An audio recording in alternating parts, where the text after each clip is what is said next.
తావానస్య మహిమ తతో జ్యాయ, ఆ పరమాత్మ యొక్క మహిమ ఏంటిది? జ్యాయాగశ్చ పురుష, అంటే అన్నిటికంటే కూడా గొప్పైన తత్వము. ఎందుకంటావా? పాదోస్య సర్వభూతాని త్రిపాదస్య అమృతం దివి. ఒక పాదము లోపలేమో సమస్త భూతాలు ఉన్నాయి, మిగతా 3 పాదాలము అమృత స్వరూపమై ఉంది. అంటే ఇప్పుడు ఒక పాదములో భూతాలు ఉన్నాయి అన్నారు, 3 పాదాలేమో ఉందా ఉన్నారు. ఇప్పుడు మనకి ఇంత స్థలం ఉంది అనుకో, 2 ఎకరాల స్థలం ఉంది, ఒక 25 సెంట్లలో ఆశ్రమం ఉంది, మిగతా ఖాళీగా ఉందంటే నష్టం వచ్చేసింది. ఒక 25 సెంట్లలో 2 ఎకరాల భూమి లోపల 25 సెంట్లలో ఆశ్రమం ఉంది, మిగతాది అంతా కూడా ఖాళీగా ఉంది అన్నాము.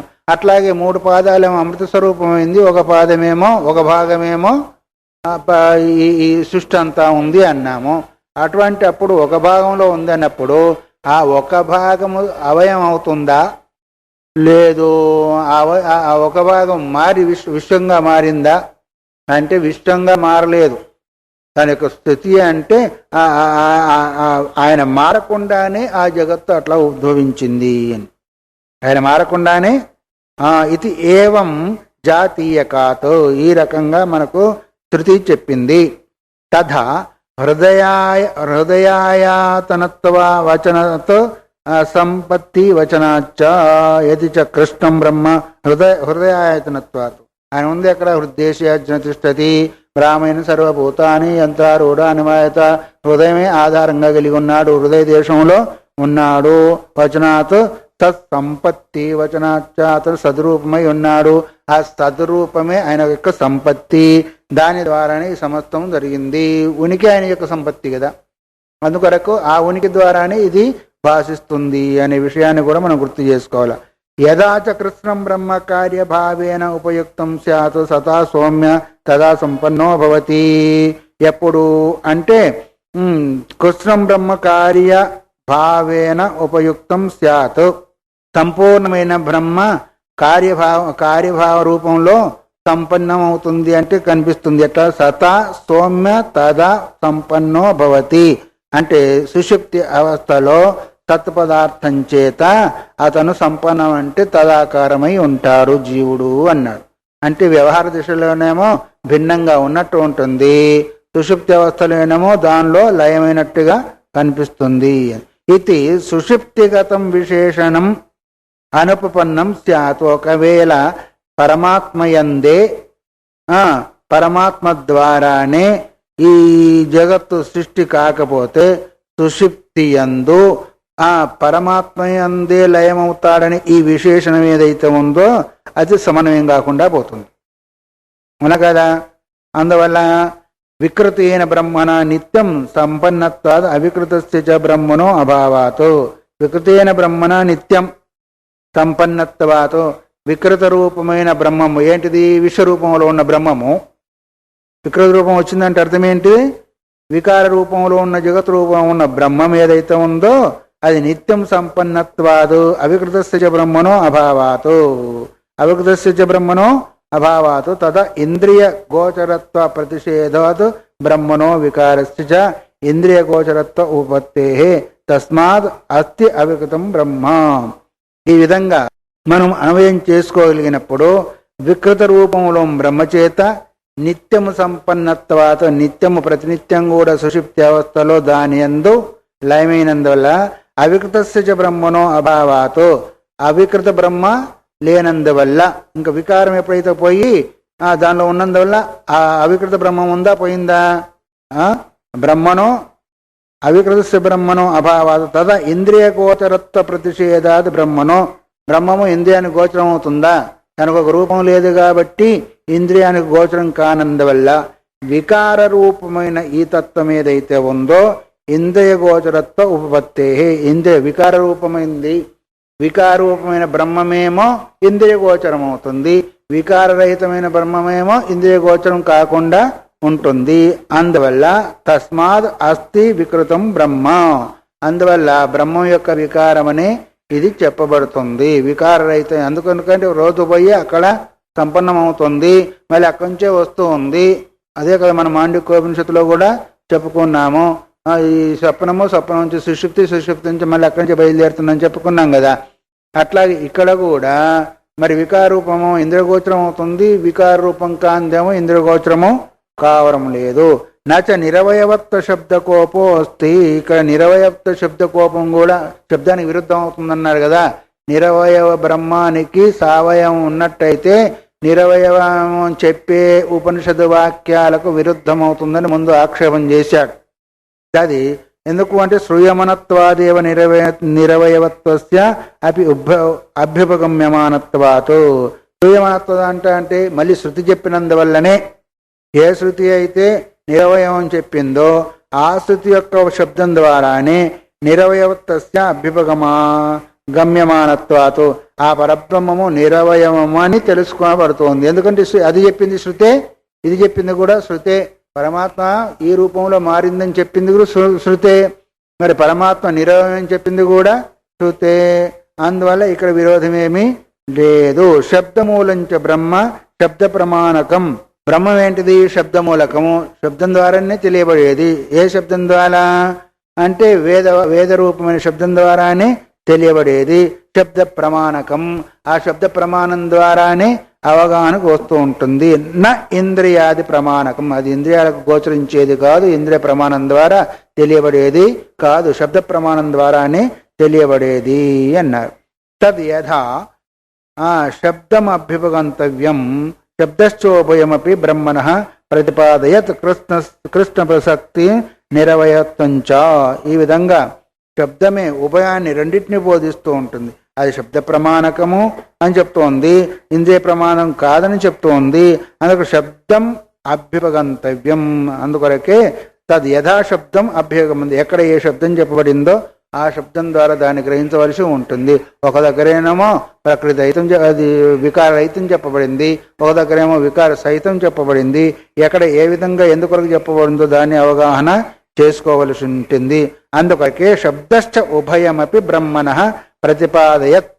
ఆ శబ్దమే రెండు రకాలుగా బ్రహ్మముని ప్రతిపాదన చేస్తూ ఉంది. కృష్ణ ప్రసక్తం నిరవయవత్తంచ, సంపూర్ణమైన ఏంటిది పరిణామము నిరవయత్వాన్ని కూడా బోధిస్తుంది. అది అవయరహితమైంది కూడా, పరిణామంతో కూడుకుంది కూడా అనే రెండింటిని కూడా చెప్తూ ఉంది. ఎట్లాగా? లౌకికానామపి మణిమంత్ర ఔషధి ప్రభృతీనాం దేశకాల నిమిత్త వైచిత్ర్య వశాశక్తయో విరుద్ధ అనేక కార్య విషయా దృశ్యంతే. లోకంలో కూడా రకరకాల మనులు ఉన్నాయి, రకరకాల మనులు ఉన్నాయి. ఆ మనులు ఏం చేస్తాయంటే మనులు ఉన్నాయి, మంత్రాలు ఉన్నాయి, ఔషధులు కూడా ఉన్నాయి. మణి మంత్ర, అందుకొరకు కదా తచ్చాంతి మణి మంత్ర ఔషధయ్యి అని చెప్పండి. మనులు, మంత్రాలు, ఔషధులు ఇవన్నీ కూడా దేశాన్ని బట్టి, కాలాన్ని బట్టి, నిమిత్తాన్ని బట్టి చిత్ర విచిత్రంగా వాటి యొక్క శక్తిని చూపిస్తూ ఉంటాయి. దేశాన్ని బట్టి, కాలాన్ని బట్టి, నిమిత్తాన్ని బట్టి చిత్ర విచిత్ర వైచిత్ర వశాత్ శక్తయో విరుద్ధ అనేక కార్య విషయాలు దృష్టంతే. విరుద్ధంగా ఉంటూ ఉన్నాయి, అనేక కార్యాలు కూడా కనిపిస్తూ ఉంటాయి. ఇప్పుడు ఒక మణి ఉంది, సూర్యకాంతి మణి ఉంది. ఆ సూర్యకాంత మణి ద్వారాను వస్తువులు దహింపబడతాయి. దాని పక్కకి చంద్రకాంత మణి పెడితే దాని శక్తిని కోల్పోతుంది. ఇప్పుడు రెండు ఉన్నాయా లేదా? కాల్చే గుణం ఉంది, చల్లబడే గుణం ఉంది. తను స్వయంగా ఉన్నప్పుడేమో కాల్స్తుంది, చంద్రకాంత మణి దగ్గరికి వస్తే అది చల్లబడిపోతుంది. ఇప్పుడు అది దానిలో వేడి గుణం ఉన్నట్టు, చల్లడి గుణం ఉన్నట్టు. అందుకరికి నిమిత్తాన్ని బట్టి అన్నాడు. దేశాన్ని బట్టి, కాలాన్ని బట్టి, నిమిత్తాన్ని బట్టి. చంద్రకాంత నిమిత్తాన్ని బట్టి చల్లదనము, చంద్రకాంతి లేకపోతే సూర్యకాంతి దహించి వేస్తూ ఉంటుంది. అట్లాగే కొన్ని ఔషధులు ఉంటాయి. ఆ ఔషధులు కూడా ఒక్కొక్క దాని స్వయంగా ఉన్నప్పుడు ఒక పని చేస్తుంది, ఇంకో దాంతో కలిసినప్పుడు వేరువేరుగా ఉంటుంది. కనిపిస్తున్నాయా లేదా? మంత్రాలు కూడా అంతే. ఒక మంత్రం తను స్వయంగా ఉన్నప్పుడు వేరు పని చేస్తుంది, దానికి భిన్నమైన మంత్రం వచ్చినప్పుడు ఇంకొక పని చేస్తుంది. ఇప్పుడు నమస్తే మంత్రమే ఉంది, పైనుంచి కిందికి చదివితే ఒక ఫలము, కింది నుంచి పైకి జపం చేస్తే ఒక ఫలము. అది యవాసి నమ, యవాసి మన అని జపం చేస్తే అదొక ఫలము. నమ శివాయ అంటే ఒక ఫలము. యవాశివ మన అంటే ఏంటిది? శత్రు సంహారం చేసేదానికి ఇట్లా జపం చేస్తూ ఉంటారు కింది నుంచి పైకి. చేస్తారేంటి? చేస్తారు. అందుకొరకు అనులోమం విలోమం, ప్రతిదానికి అనులోమం విలోమం ఉంది. అనులోమ ప్రతిదానికి ప్రతి మంత్రానికి ప్రతి పారాయణ, అందుకే పారాయణ కూడా కింద పైకి పారాయణ మంత్రానికి కూడా అనులోమ విలోమం ఉంటుంది. లౌకికానాంపి మణి మంత్ర ఔషధ ప్రకృతినాం దేశ కాల నిమిత్త వైచిత్ర వశాత్ శక్తయో విరుద్ధ అనేక కార్య విషయ దృష్టంతే. ఇప్పుడు లౌకికంలో కావచ్చు, వైదికంలో కావచ్చు, ఏదైనా కావచ్చు, దేశాన్ని బట్టి, కాలాన్ని బట్టి, నిమిత్తాన్ని బట్టి వైచిత్ర వశాత్ చిత్ర విచిత్రంగా ఉంటుంది. ఒక్కొక్క దానిలో ఒక్కొక్క రకమైంది. ఒక రకంగా వాత ఒకటి, ఒక రకంగా రాకబడితే. ఇప్పుడు ఔషధం కూడా ఉంది. ఆ ఔషధము పుటం వేసి వాడితే ఒకటి, పుటం వేయకుండా వాడితే ఒక రకంగా ఉంటుంది. మళ్ళీ ఒకసారి పుటం చేస్తే ఒక గుణము, 1000 సార్లు పుటం చేస్తే ఇంకో గుణము. ఇవన్నీ ఉంటాయి లేదా ఔషధంలో కూడా. మనులలో కూడా అంతే, చంద్రకాంతమని ఇంకా సూర్యకాంతమంది. ఇక మంత్రాలు సరే సరే. విరుద్ధ అనేక కార్య విషయ దృష్టంతే. విరుద్ధ కార్యాలు తర్వాత విరుద్ధ విషయాలు కనిపిస్తుంటాయి. తా అపి తావన్నోపదేశమంతరేణ కేవలేన తర్కేన అవగంతుం శక్యంతే అస్య వస్తున ఏవ ఏతావత్య ఏతత్ సహాయ ఏతద్ విషయ ఏతద్ ప్రయోజనాశ శక్త ఇది. ఈ విధంగా ఎట్లాగైతే విరోధ అక్కడ ఫలాలు కనిపించినాయో అది కూడా శృతి యొక్క ఉపదేశం లేకుండా మనం తెలుసుకునేదానికి అవకాశమే ఉండదు. తావన్న ఉపదేశమంతరైన ఉపదేశం లేకుండా. ఏ ఉపదేశం లేకుండా? వేద మంత్రం ద్వారా మనకు తెలిపకుండా కేవలైన తర్కేన అవగంతం, కేవల తర్కం చేత తెలుసుకునేదానికి వీలు లేదు. ఎందుకు? వస్తున్న ఏతావస్థ ఏతది సహాయ, ఈ వస్తువు ఇలాంటి సహకారం ఉంది, ఇలాంటి విషయం కలిగింది, ఇలాంటి ప్రయోజనం కలిగింది అని తర్కం చేత వస్తుందా? శృతి చెప్పవలసిందే. ఇగో ఈ పని చేస్తే ఇది వస్తుంది, ఇది వస్తుంది, ఇగో ఈ ఔషధానికి ఈ గుణం ఉంది, ఈ గుణం ఉంది, ఈ మనికి ఈ గుణం ఉంది, ఈ గుణం ఉంది, ఈ మంత్రానికి ఈ గుణం ఉంది, ఈ గుణం ఉంది, అదేది అది శృతి వగైరి చెప్పవలసిందే తప్ప నీ తర్కానికి అందేది కాదు. అందుకో కిముత అచింత్య ప్రభావస్య బ్రహ్మను. ఆ మణిమంత్ర ఔషధాలు ఎట్లా తెలుసుకోవాలంటే అచింత్య రచితమైన బ్రహ్మం యొక్క స్వరూపము తర్కానికి అందేదా? అది కూడా శృతి చెప్పవలసిందే. వినా శబ్దేన నిరూపేత. అక్కడ వేదవాక్య శబ్దం లేకుండా, వేద శబ్దం లేకుండా ఆ బ్రహ్మం కూడా తెలియబడేది కాదు. ఏది చెప్పినా శబ్దం చెప్పవలసిందే తప్ప శబ్దేతరమైన తర్కాదుల చేత లేదా లౌకిక ప్రమాణాల చేత అవగాహనకు వచ్చేది కాదు. తదాచాహు పౌరాణికులు చెప్తా ఉన్నారు. ఇప్పుడు ఇంతవరకు శృతి చెప్పింది. పురాణం ఏంటిది? స్మృతి. అందువల్ల అచింత్య ఖలు ఏ భావ నా తా తర్కేన యోజయేతు. ఈ భావాలన్నీ కూడా, ఈ తత్వంలో ఉన్న భావాలన్నీ కూడా ఎటువంటి అంటే అచింత్య, చింతించ నలవి కానివి. నా తాం తర్కేన యోజయేతు. దాని తర్కానికి ముడిపెట్టకూడదు అన్నారు. ఎందుకంటే ఆ భావాలన్నీ కూడా శృతికి సంబంధించినవి. కానీ తోరికి మనం కూడా ఏదైనా మాట్లాడమంటే ఒకదానికొకటి ముడి పెడతామేంటి, నువ్వు చక్కగా చెప్తావా లేదా అంటావా లేదా? అది మనం ఎందుకు మార్చేదానికి ఏం చేస్తామంటే ఒకదానికొకటి ముడి పెడతా ఉంటాం. అందుకొరకు తర్కం చేత వచ్చేది ప్రకృతిభ్య పరం యచ్చ తద్ అచింత్యస్య లక్షణం. ప్రకృతికి పరం ఏదైతే ఉందో అది చింతించనని దాని యొక్క లక్షణమై ఉంటుంది. ఈ ప్రకృతి భిన్నమై ఉంది, ప్రకృతికి ఆధారమై ఉంది. అందుకొరకు తర్కానికి అందేది. తస్మాత్ శబ్దమూల ఏవ అతీంద్రియార్థ యాథాత్మ్య అధిగమ. ఇంద్రియాలకు గోచరంగా నీ వస్తువును తెలుసుకోవాలి అంటే శబ్దమూలకమే, శబ్ద ప్రమాణం ద్వారా తప్ప వేరే ఇంకొక దాని ద్వారా తెలుసుకునే అవకాశమే లేదు. ఎందుకంటే అది స్థూల పదార్థం అయితే ఇప్పుడు ఇక్కడ ఒకటి ఉంది అనుకోండి, ఇంకొక రకం చెప్పాలంటే అసలు ప్రయోజనము శబ్దమూలం అంటే ఒక వస్తువు ఉంది అనుకోండి, ఆ వస్తువు ఫలాన్ని దగ్గర ఉంది అంటే శబ్దం ద్వారా విన్నావా లేదా? విన్నావు. ఆ శబ్దము శబ్దం ద్వారా వింటే అది ఉండవచ్చు, ఉండకపోవచ్చు. కానీ అది ఆప్తుడు చెప్పినట్టయితే ఉంటుంది. ఎందుకంటే ఆప్తుడు అసత్యం చెప్పాడు ఎప్పుడు కూడా. ఆప్తుడు అంటే ఎవరు? యథార్థవక్త ఆప్తుడు. ఆ ఆప్తుడు చెప్పిన వాక్యం ఏదైతే ఉందో సామాన్యంగా అసత్యం కాదు. కాబట్టి అక్కడికి మనం వెళ్ళగానే మనకు ఆ వస్తువు దొరుకుతుంది. అయితే ఇప్పుడు ఆప్త శబ్దాన్ని మనం ప్రమాణంగా తీసుకున్నామా లేదా? మరి వేదానికంటే ఆప్తమైంది ఇంకేముంది? అందుకొరకు ఏది మనం తెలుసుకోవాలన్నా చెయ్యాలన్నా ఆ శబ్దములు కానీ తర్కాదులకు అందేది కాదు, ఈ చక్షురాది ఇంద్రియాలకు కూడా గోచరమయ్యేది కాదు. అందుకొరకు అచింత్య ప్రభావస్య బ్రహ్మణో రూపం వినా శబ్దేన ఇదమిత్తమని చెప్పి చింతన చేసేదానికి అవకాశం లేని బ్రహ్మ యొక్క రూపాన్ని ఇంకా శబ్దం తప్ప దేన్ని చేసుకుంటాం. అందుకొరకే పౌరాణికులు కూడా ఈ రకంగా చెప్పేదానికి అవకాశమైంది. నన్ను శబ్దేనాపి నా శక్యతే విరుద్ధో అర్థ ప్రత్యాయితం నిరవయవంచ బ్రహ్మ. శబ్దం కూడా చెప్పేదానికి అవకాశం లేదు అని మరి పూర్వపక్ష ప్రశ్న వేస్తున్నాడు. శబ్దేనాపి నా శక్యతే విరుద్ధో అర్థ. ఎందుకంటే శబ్దము వాక్యం చెప్తే ఏదో ఒకటి చెప్పాలా, విరుద్ధాన్ని అర్థాన్ని బోధిస్తుందా? ఇప్పుడు ఆప్తవాక్యం శబ్దం అన్నాం కదా, మరి వేదానికంటే మించిన ఆప్తం లేదన్నా కదా, మరి విరుద్ధత చెప్తుంది. సావయం చెప్పిందా, నిరవయం చెప్పిందా? సావయం ఒకసారి చెప్తే నిరవయం చెప్తుంది, విరుద్ధం అర్థమైందా, ఏకార్థమైందా? ఈ బ్రహ్మము సావయమ నిరవయం అంటే సావయం అన్నట్టు అది నిరవయం అన్నట్టు విరుద్ధం చెప్పేదానికి అవకాశం లేదు కదా. ఎందుకు నిరవయవంచ బ్రహ్మ పరిణమతే నచ కృష్ణమితి. నిరవయం బ్రహ్మమే, సావయం అది కాదు. నిరవయం బ్రహ్మమే సంపూర్ణంగా అది పరిణామం పొందదు అన్నావు. మరేమో ఏది నిరవయం బ్రహ్మ నైవ పరిణమేతో. బ్రహ్మము ఒకవేళ నిరవయమే అయితే పరిణామము చెందకూడదు. కృష్ణమేవ పరిణమేత. ఒకవేళ నిరవయం బ్రహ్మం అయితే పరిణామం చెందకున్నైనా ఉండాలి, లేదా సంపూర్ణంగా ఇది పరిణామం చెందాలి. నిరవయం బ్రహ్మ అయితేనేమో పరిణామం చెందకూడదు. ఎందుకంటే సావయ పదార్థం పరిణామం చెందినట్టు కనిపిస్తుంది మనకి లోకం లోపల. మీరు నిరవయం బ్రహ్మ అంటావా అసలు పరిణామం చెందకుండానైనా ఉండాలి, లేదు సంపూర్ణంగా పరిణామం అనేది చెందాలా. ఒక దేశంలో పరిణామం చెంది ఒక దేశంలో పరిణామం చెందంటే విరుద్ధమైందా లేదా? అయితే పూర్తిగానన్నా కావాలా, లేకపోతే కాకుండానైనా ఉండాలా. అధ కేనచిత్ రూపేణ పరిణమేత కేనచిత్ అవతిష్ఠేతేతి రూపభేద కల్పనాతో సావయమేవ ప్రసిద్ధేతు. ఒకవేళ ఒక రూపంలోనేమో పరిణామం చెందుతుంది, ఇంకొక రూపంలో పరిణామం చెందని ఒకవేళ అంటే మీ బ్రహ్మం సావయమైందిగా నిరవయం కాలేదు అన్నా కదా.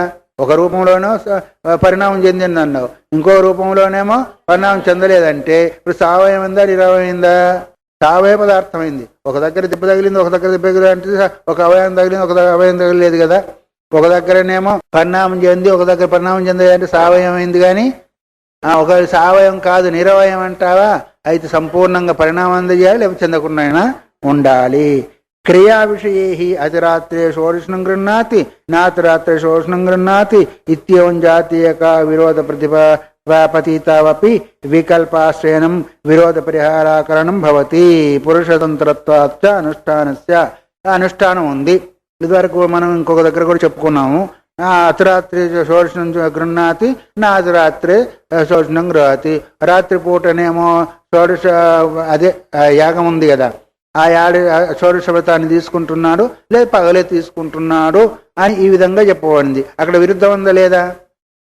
రాత్రి తీసుకుంటున్నాడు లేదా పగలు తీసుకుంటా అన్నప్పుడు అది తీసుకోవాలంటే క్రియాతంత్రము పురుషతంత్రం కాబట్టి వాడికి ఏది ఇష్టమైతే అది చేస్తాడు. అతిరాత్రి జీవతి నాతిరాత్రి జీవతి. ఇదో క్రియాతంత్రం కాదు, కర్మతంత్రం కాదు, అది పురుషతంత్రత్వాదం పురుషతంత్రము. ఇక్కడ ఇహతు వికల్పాశ్రయనేనాపి నా విరోధ పరిహార. ఇక్కడ వికల్పం చేస్తే అది ఇది అంటావా, అది కావచ్చు ఇది కావచ్చు అంటే విరోధానికి పరిహారం కానే కాదు, విరోధం ఉండనే ఉంటుంది, ఏదో ఒకటి ఉంటుంది. కానీ అక్కడ పురుషతంత్రమైన వల్ల ఇప్పుడు 2 వస్తువులు ముందు పెట్టామనుకోండి, ఇది కావాలా ఇది కావాలంటే పురుషతంత్రం కాబట్టి నాకు అక్కర్లే ఇదే కావాలంటాము.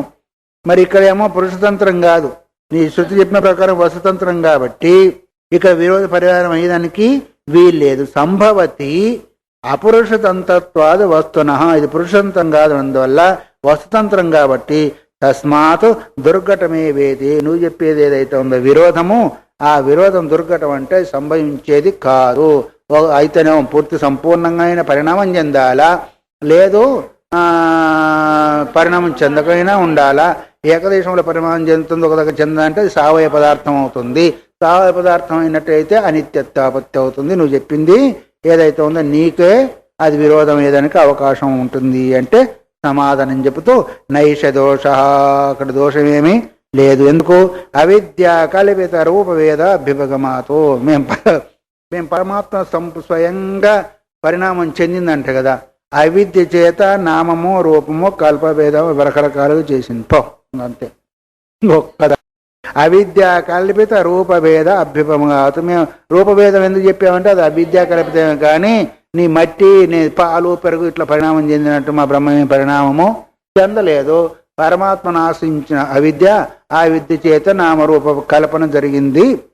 నహి అవిద్య కల్పితేన రూపభేదేన సావయం వస్తు సంపద్యతే. అవిద్య ద్వారా కల్పింపబడిన వస్తువు సావయత్వము రాదు. ఎందుకు? అజ్ఞానం చేత తాడులో పాము కల్పింపబడింది. దాని విషయం దీనికి ఎక్కుతుందా ఏంటి? ఎక్కుతుందా? అట్లాగే అవిద్య చేత బ్రహ్మ ముందు కల్పింపబడింది, అందుకొరకు సావయత్వం ఎందుకు వస్తుంది? ఎందుకు అంటే మాయ ఏకదేశములో ఉంది అవిద్య. ఆ అవిద్య ఏకదేశంలో మళ్ళీ మనకు కల్పన జరిగింది. అది సంపూర్ణంగా ఏ తదక్షమరిగమ్యతే అన్నారు. మాయ కూడా శుద్ధ ప్రకృతి, మలిన ప్రకృతి. మాయ కూడా శుద్ధ మాయ, మలిన మాయ. శుద్ధ మాయ మూడు విధాలు, అది చిత్ స్వరూపము. మళ్ళీ మలిన ప్రకృతిలోనే ఈ సృష్టి అంతా కూడా. బ్రహ్మ ఏకదేశంలో మాయ, మళ్ళీ మాయ ఏకదేశంలో సృష్టి. మాయ అంతడు కూడా సృష్టి, శుద్ధ మాయ మరి మలిన మాయ. ఆ శుద్ధ మాయ ద్వారానే ఏమవుతుంది అంటే మన అదే బ్రహ్మ విద్యగా మారి ఆ తత్వాన్ని గుర్తు చేస్తుంది. అందుకొరకు అవిద్య కల్పిత నామరూపమైనందువల్ల మాకు ఇక్కడ దోషమేమీ లేదు. అందువల్ల నహి తిమిరోపహతనయనో అనేకేన ఇవ చంద్రమా దృశ్యమానో అనేక ఏవ భవతి. ఎవరికి ఏదో రోగం వచ్చింది, తిమిర రోగం వచ్చింది అనుకోండి. తిమిర రోగం వస్తే ఒకే చంద్రుడు అనేకంగా కనిపిస్తాడు. వీడి కంటిలో దోషం ఉన్నందువల్ల అక్కడ అనేక చంద్రులు అవుతారా? ఒకరికి ఇది కామిన రోగం వస్తుంది, వాడు వస్తువు ఒక రకంగా ఉంటే పచ్చగా కనిపిస్తుంది. వీడి కంటిలో దోషం ఉన్నందువల్ల ఆ వస్తువు పచ్చగా అయిపోతుందా? లేదు. ఎందుకంటే దాని దోషం. అందుకొరకు ఇక్కడ అవిద్యా కల్పితమైన కారణం చేత సావయవత్వం అనేది పరబ్రహ్మమునకు రాదు. అందుకొరకు అవిద్యా కల్పితేన చ నామరూపలక్షణేన రూపభేదేన వ్యాకృత అవ్యాకృత ఆత్మకేన తత్వ అన్యత్వాభ్యాం అనిర్వచనీయేన బ్రహ్మ పరిణామాది సర్వ వ్యవహారాస్పదం ప్రతిపద్యతగా చెప్పేశారు. అవిద్య కల్పితమైనందువల్ల ఏ రూపంలో? నామరూపములో, నామంలో, రూపంలో కూడా ఇవి రెండు భేదాలు, రూపభేదము నామభేదము రెండు ఉన్నాయి. వ్యాకృత అవ్యాకృతం, ఒకసారి వ్యాకృతము ఒకసారి అవ్యాకృతం ఉంది. వ్యాకృతమైనప్పుడేమో కనిపిస్తుంది, అవ్యాకృతమైనప్పుడు ప్రయ రూపంలో ఉంటుంది. ఈ రెండు ఏదైతే ఉందో తత్వ అన్యత్వాభ్యాం అన్నాడు. అవ్యాకృతంగా ఉన్నప్పుడు తత్వము, వ్యాకృతం ఉన్నప్పుడేమో దానికి భిన్నం అంటే జీవత్వం అనేది లేదు, ప్రపంచం అనేది వస్తుంది. ఇది అనిర్వచనీయం చేత బ్రహ్మ పరిణామాది సర్వ వ్యవహారాస్పదత్వం. బ్రహ్మ పరిణామం ఏదైతే చెప్పబడిందో ఈ వ్యవహారం అంతా కూడా దేని చేత జరిగింది అంటే అవిద్యా కల్పితం ద్వారానే కానీ వాస్తవం కాదు అనేదాన్ని మనకు గుర్తు చేస్తుంది. పరమార్థికేన చ రూపేణ సర్వవ్యవహారాతీత అపరిణామం అవతిష్టతే. పరమార్థం చూసినట్టయితే సమస్త వ్యవహారాల కంటే భిన్నమైంది పరబ్రహ్మము. వ్యవహారం వచ్చింది అంటే, నామరూపం వచ్చింది అంటే అవిద్యా కల్పితమే తప్ప వాస్తవికము కాదు. పరమార్థము ఇది కల్పితమేమో అది సత్యమే, ఇది సత్యం. ఎందుకు? వాచారంభన మాత్రత్వాచ అవిద్యా కల్పితస్య. అవిద్య ద్వారా కల్పితమైంది ఏంటిది? వాచారంభన మాత్రం. మృతికే సత్యం అన్నారు కదా. అందుకొరకు అక్కడ కూడా వాచారాన్ని సుషుప్తి స్వప్నము వాచారంభనమే, మనోరూప రాజ్యము వాచారంభనమే, తర్వాత రజ్జు సర్పాదుల దగ్గర వాచారంభనమే, ఇది కూడా వాచారంభనమే. మట్టి ఒకటేనో రకరకాలుగా ఉంది, బంగారం ఒకటేనో రకరకాలుగా ఉంది. అందుకొరకు అవిద్యా కల్పితం చేత ఏదైతే ఉందో అది వాస్తవికము కాదు. వాచారంభన మాత్రత్వాచ అవిద్యా కల్పితస్య నామరూప భేదస్యేతి నా నిరవయవత్వం బ్రహ్మణ కుప్యతి. అక్కడ నిరవయవత్వము విరుద్ధం కాదు, ఇక్కడ సావయవత్వం కూడా. అందుకొరకు ఈ రకంగా చూస్తున్నట్టయితే సావయం అనుకో మాదేం పోతుంది? కల్పితము సావయత్వము. ఆ విధంగా చూస్తేమో నిరవయత్వము. ఇప్పుడు అది సత్యమే, ఇది సత్యమే, ఆఖరికి ఏది సత్యం కాదు, పరమార్థంతో ఒకటే సత్యము. సావయత్వం అంటావా ఈ రూపంలో, నిరవయత్వం అంటామా ఆ రూపంలో. కల్పిత రూపంలో సావయత్వము, కల్పనాభావ రూపంలో నిరవయవత్వము అనేది. నచ ఇయం పరిణామశ్రుతి పరిణామ ప్రతిపాదనార్థ తత్ప్రతిపత్తో ఫల అనవగమాతు. ఇప్పుడు ఈ శృతి ఏం చేస్తుంది అంటే పరిణామం చెందింది అంటే పరిణామాన్ని ప్రతిపాదన చేసేదానికి ఆ శృతి రాలేదు. చైతన్య ఆధారంగా పరిణామం చెందిందని చెప్పేదానికి కానీ, చెప్పి జడ ఆధారంగా కాదని నిరాకరణ చేసేదానికే కానీ పరిణామాన్ని శృతి ప్రతిపాదన చేయడం లేదు. ఎందుకంటే ప్రతిపత్తం ఫల అనవగమాదు. దాన్ని తెలుసుకున్నందువల్ల, పరిణామం తెలుసుకున్నందువల్ల నీకు ఫలం ఏమొస్తుంది? పరిణామ రహితమైన దాన్ని తెలుసుకుంటే నీకు ఫలం వస్తుంది, కానీ మోక్షం అనే ఫలము పరిణామం తెలుసుకున్నందుకు నీకు ఫలం ఏమి వచ్చేది లేదు.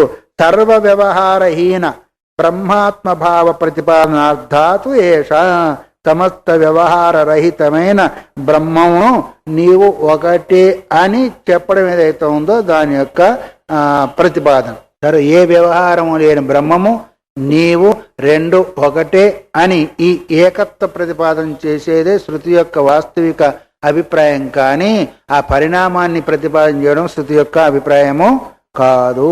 అందువల్ల తత్ ప్రతిపత్తవు, దాన్ని తెలుసుకున్నందువల్ల ఫలావగమాతో ఫలాన్ని పొందుతారు. ఏం ఫలాన్ని పొందుతాడు? మోక్షం అనే ఫలమో లేదు శాంతి అనే బ్రహ్మమో ఆనందం అనే ఫలాన్ని పొందుతాడు. స ఏష నేతేత్యాత్మ ఇతిపక్రమ, ఇది కాదు ఇది కాదు అని చెప్పింది. ఇది కాదు ఇది కాదు ఏం చెప్పింది? పరిణామ రూపమైన నామరూపాలతో కూడుకున్న రూపాన్ని ఇది కాదు ఇది కాదు అని చెప్పి ఉపక్రమం చేసి అభయం జగక ప్రాప్తోసి, నువ్వు ఆ స్థితిని పొందావు కాబట్టి భయరహితమైన స్థానాన్ని పొందావు, భయరహితమైన స్థితిలో ఉన్నావు అని జనకుని చెప్పే. తస్మాత్ అస్మత్పక్షేన కశ్చిదపి దోష ప్రసంగోక్తి. అందువల్ల మా రూపంలో దోషమే లేదు. దోషం అనేది నిరవయమన్నా దోషం లేదు, సావమన్నా దోషం లేదు. అసలు విషయం ఏంటంటే జడ ప్రకృతి ద్వారా ఇదంతా జరిగేది కాదు, చేతనం ద్వారా జరుగుతుంది. ఆ విద్యా కల్పితం నామరూపంలో అవయం అనుకో, నిరవయమో ఇదే అవుతుంది. అందుకొరకు వాస్తవికంగా నామరూపరహితమైంది ఆ తత్వం అని. అందువల్ల మా పక్షంలో ఏ దోషం కూడా వచ్చేదానికి అవకాశము లేదు. ఇంకా రకండి, ఆత్మని చైవం విచిత్రాశ్చై అపిచ నైవాత్ర వివైతవ్యం. ఇక్కడ వాదవం చేయవలసిన అవకాశం కూడా లేదు. ఎందుకు? కథమేకస్మిన్ బ్రహ్మని స్వరూపానుపమర్దేనైవ అనేకాకార సృష్టి సాధితి. ఇక్కడ ఏంటిది? ఏకస్మిన్ ఒకే బ్రహ్మమందు, నువ్వు బ్రహ్మం ఒకటే అన్నావా అనేకం అన్నావా? ఒకటే. స్వరూపానుపమర్దేనైవ అనేకాకార సృష్టి సాధితి. తాను స్వరూపాకారంగానే ఉండి అనేక రూపాలుగా అవుతుందని ఎట్లన్నావు? శ్లోకంలో ఎక్కడ కనిపించిందా? అంటే యతః ఆత్మని అపి ఏకస్మిన్ స్వప్నదృషి స్వరూపానుపమర్దేనైవ ఏకాకార సృష్టి పట్టదే. స్వప్నంలో ఉన్నావు, అనేకాకారంగా దృష్టి వచ్చిందా లేదా? ఇప్పుడు నువ్వు పడుకున్నది ఒక్కడివా ఇద్దరా? ఒకటే. మరి అనేకంగా కనిపించింది అక్కడ. స్వరూపం నీ స్వరూపం అట్లాగే ఉందా, మారిందా? ఈ స్వరూపం మారి అన్ని రకాలుగా మారిందా? అది ఈ స్వరూపం ఇట్లాగే ఉండి అనేక ఆకారాలు కనిపిస్తుంది. ఎట్లాగైతే స్వరూపం అది కల్పితమేనా కాదా? స్వప్నం కల్పితమేను, అట్లాగే ఇది కల్పితమేను. బ్రహ్మం ఉన్నట్టుగానే ఉండి అనేక ఆకారం కలుపుతుందంటే దోషం వస్తుందంటే నువ్వు నిద్రపోయిన తర్వాత నువ్వుగా ఉన్న తర్వాత అనేకరంగా కనిపించిందా లేదా? అది ఎట్లాగో ఇది కూడా అట్లా. యతః ఆత్మని అపి ఏకస్మిన్ స్వప్న దృషి స్వప్నానుపమర్దేనైవ అనేకాకార సృష్టి పట్టితే. వాడు స్వప్నం చూసేవాడు ఉన్నట్టుగానే ఉండి అనేకాన్ని ఎట్లయితే చూస్తూ ఉన్నాడో బ్రహ్మం ఏకమైనప్పటికీ అనేక ఆకారంగా కనిపించేది. నత్ర రథయోగాన పద్ధానో భావాంత్యంత రథాన్ రథయోగాన్ పదసృజతే. అక్కడ స్వప్నంలో రథాలు లేవు, రథయోగం అంటే రథం నడిచేదని మార్గాలు లేవు, గుర్రాలు లేవు, ఏనుగులు లేవు. పంతానో భవత్యథ రథాన్ రథయోగాన్ పదసృజతే. రథాలను రథయోగాలను ఏనుగులను గుర్రాలన్నిటిని కూడా సృష్టి చేస్తుంది. ఏంటిది? అవిద్య లేదా మనస్సు ఇత్యాదిన. లోకేపి దేవాదిషు మాయావ్యాదిషు చ స్వరూపానుపమర్దేనైవ విచిత్ర హస్తి అశ్వాది సృష్టయో దృష్టంతే. లోకంలో కూడా ఓ గారెడు వాడున్నాడు, వాడుగానే ఉండి అనేక రంగా చూపిస్తున్నాడా లేదా? ఏమైనా మారాడా? అష్టంగా గుర్రంగా ఏనుగా మామిడి చెట్టుగా మామిడి మొక్కగా మామిడి ముద్దుగా మారాడా? వాడిగా ఉండి అనేకంగా కనిపిస్తున్నాయి లోకంలో లేదా? అట్లాగే దేవతలు కూడా తానుగానే ఉండి విచిత్రాన్ని సృష్టి చేస్తున్నారా లేదా? చేస్తున్నాం. మరి ఇవన్నీ ఇట్లా జరుగుతున్నాయి అంటే ఈ సామాన్యమైన వాళ్ళు ఇట్లా చేసినప్పుడు అనంతమైన శక్తి కలిగిన బ్రహ్మం చేయలేకుండా పోతాడా అని సిద్ధాంతి యొక్క సమాధానము. అందువల్ల తథ ఏకస్మిన్ బ్రహ్మని స్వరూపానుపమర్దేనైవ అనేకాకార సృష్టి భవిష్యతి. ఒకే బ్రహ్మమందు స్వరూపం అట్లాగే ఉండి అనేక రూపాలుగా ఇప్పుడు స్వప్న దర్శనము అయింది. మాయావి అనే గాడివాడి విషయంలో కనిపిస్తూ ఉంది. దేవతాదులు కూడా తానుగా ఉండి అనేక రకాలుగా అయింది కూడా కనిపిస్తుంది. అట్లాగే ఒకే బ్రహ్మం లోపల తన స్వరూపాన్ని కోల్పోకుండానే, తన స్థితిగతులను కోల్పోకుండానే అనేక రకంగా కనిపిస్తుంది, అనేక రూపంగా భావింపబడుతుంది అని ఈ విషయాన్ని గుర్తు చేశాడు. మిగతా విషయాలు రేపు విందాం. హరి ఓం తత్సతో.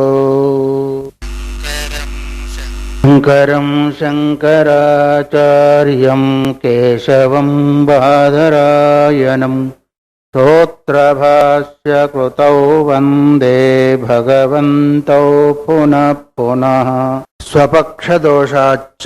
ఈ విధంగా అనుకోకుంటే మా యందు నీవు దోషాన్ని ఆపాదన చేసినట్టయితే మీ పక్షంలో కూడా దోషం వచ్చింది. కొన్ని ఎట్లా ఉంటాయంటే రెండు కలుసుకొని ఉంటాయి, కొన్ని వేరువేరుగా ఉంటాయి.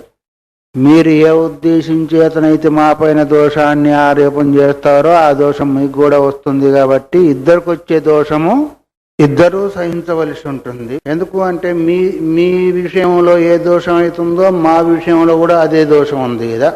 ఉన్నప్పుడు ఒకరినొకరు విమర్శించుకునే దానికి అవకాశం లేదు. ఒకరి దగ్గర ఉండి ఒక దగ్గర లేకపోతే అప్పుడు విమర్శనకు దారితీస్తుంది. మీ దగ్గర ఏ దోషం అవుతుందో అదే దోషం మా దగ్గర ఉంటే ఒకరినొకరు వెళ్ళిపెట్టి చూపుకోవాల్సిన అవసరము లేదు అనేదాన్ని చెప్తున్నాడు. పరేషాం